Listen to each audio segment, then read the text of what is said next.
హ్మ్. మన పిన్నులో, పెద్దమ్మలో, మన అమ్మమ్మల వరకు కూడా ఎళ్ళక్కర్లా. మన పిన్నులో, పెద్దమ్మలో మనకు తెలిసిన వ ఆంటీస్ హ్మ్. అని పిలిచే ఆ ఏజ్ గ్రూప్‌లోనో అవును. ఖచ్చితంగా మగవాడు రోజు కొట్టడము, హ్మ్. అనుమానంతో కొట్టడము, బయటికి కూడా ఎళ్ళనివ్వకపోవడము, హ్మ్. రకరకాల వేధింపులు, గృహహింసకి గురి చేస్తున్నా కూడా స్త్రీ కామ్‌గా కాపురం చేసుకోవడం చూసాం. హ్మ్. మరి ఇవన్నీ ఇన్ని దశాబ్దాలుగా అయినాయి కదా! మరి ఆడాళ్ళు పెళ్లి చేసుకోవడం మానేయలేదేంటి? అవును.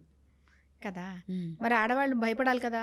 లెక్క ప్రకారం అవును. ఇన్ని చూస్తూ పెరిగిన వాళ్ళం. ఇప్పుడు అవును నాకు మేడం. 40 ఏళ్ళు. అవును మేడం. నేను పెళ్లి చేసుకోవాలనుకున్న సమయానికి కూడా నేను ఇలాంటివి అన్ని తరాల్లోను చూసాం. చూసాను. అంటే నా అవును. పెద్దమ్మల పిన్నిలో గృహహింసకు గురైన వాళ్ళని చూసాను.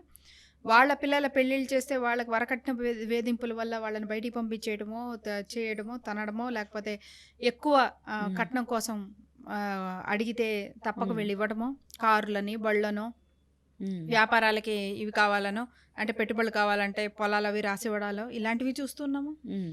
అదే విధంగా ప్రేమ పేరుతో మోసపోయిన వాళ్ళని చూసాము. హ్మ్. ఇవన్నీ చూస్తూనే ఉన్నాం కదా! మరి మా తరం అంతా పెళ్లి చేసుకోవడం మానేసి ఉంటే ఇప్పుడసలు హ్మ్. ఇంకో తరం పుట్టుండేది కాదుగా. హ్మ్. అవును మేడం. సో, ఏం చెప్తున్నానంటే ఆడవాళ్ళ పైన జరిగే హింసలు గానివ్వండి, ఆడవారి పైన జరిగిన అఘాత్యాలు గాని మనకి చాలా నార్మలైజ్ చేసేసి మనము హ్మ్. స్త్రీలన్నాక ఇలాగ బాధితులుగా ఉన్నారు. అయ్యో! అని వాళ్ళ చేత అయ్యో అనేసుకొని అదే తిప్పి ఇప్పుడు మగవాడి పైన జరుగుతుంటే మాత్రం గొగ్గోలు పెట్టేస్తున్నారు. హ్మ్. అంటే అవును. తలకిందులైపోతున్నారన్నమాట. అవును. అసలు అమ్మో! ఉక్కిరిబిక్కిరైపోతున్నారు. ఏంటి అమ్మో! అసలు ఇట్లయితుంది, ఆడాళ్ళదేమైపోతున్నారు.